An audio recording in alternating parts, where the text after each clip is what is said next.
سلام علیکم، حالتون چطوره؟ حالتون خوبه؟ آقا دیگه خجالت داره دیگه، بعد از 24-5 تا ویدیویی که من براتون گذاشتم، تکنیک‌های جذابو براتون گذاشتم، بیاید شما دوباره تو قسمت اینزرت، اینجا قسمت پیکچرامون، دیس دیوایسمون، یه دونه عکس بردارید انتخاب کنید، اینجوری بذارید گوشه اینو بکشید به سمت پایین و بزرگش کنید. هم عکس رو دفرم می‌کنید، اینجا یه تکست باکس بردارید، اینجا بذارید متنتون رو بنویسید. آقا دیگه باید خجالت بکشیم دیگه واقعا. حالا من یه روش جذاب بهتون میگم، ببینیم با چه روش ساده‌ای میشه پاورپوینت‌های جذابی رو درست کرد. حالا من اینو دیلیت می‌کنم، میریم دوباره تو قسمت اینزرتمون، قسمت پیکچرمون، یه پیکچری که حالا مد نظرمه، دوباره من همون رو میارم که شما ببینید که من با همون عکس دارم انتخابش می‌کنم. میکشم میارم بالا، میرم تو قسمت کراپم، تو قسمت اکسپت ریشیو میام یه 16:9 رو انتخاب میکنم. میبینید دور و بر عکس منو برید، میام اینجا کار میکنم، میکشمش میارم میذارمش کنار سمت چپم. حالا این دفعه که بکشمش میبینید دیگه دفرمه نشد، به هم نریخت. خب تو مرحله بعدی میرم تو قسمت اینزرتم، تو قسمت تیبلم یه دونه 7x6 یا 7x5 میام برای خودم انتخاب میکنم. ببینید چقدر جذابه. الان میبینیم چه اتفاقی میفته. میگیرم میکشمش این گوشه، میبینید یه حالت چسبندگی اینجا اون خطوط قرمز ایجاد میکنه.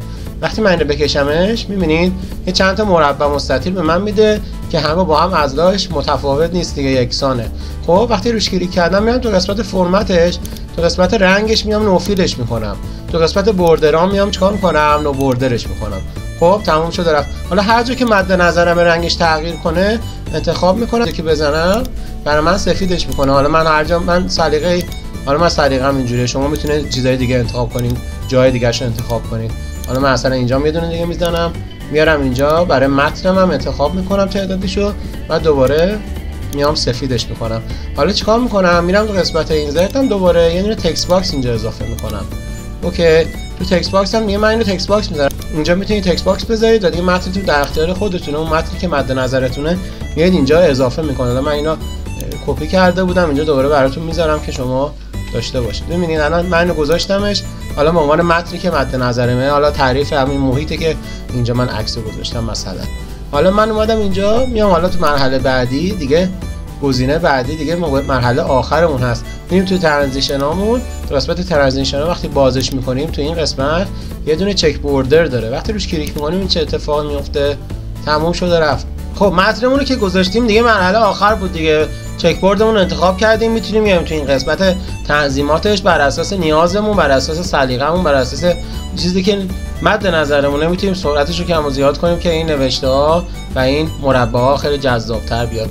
حالا ما میتونیم اینو چیکار کنیم؟ میتونیم چند تا اسلاید با هم درست کنیم و خیلی جذاب اینو پشت سر هم قرار بدیم و یک ارائه جذاب داشته باشیم. من نمونه‌اش هم بهتون نشون میدم.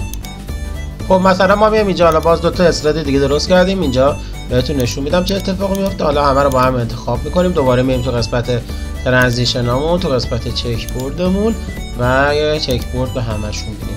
حالا ما با هم دیگه پلی میکنیم ببینیم چه اتفاقی برامون افتاد. ببینید از اون حالت کیسل کننده به یک حالت جذاب ارائه میرسیم. امیدوارم که خوشتون اومده باشه. تا تکنیک‌های جذاب دیگه با صدای استاد، خدا یار و نگهدارتون.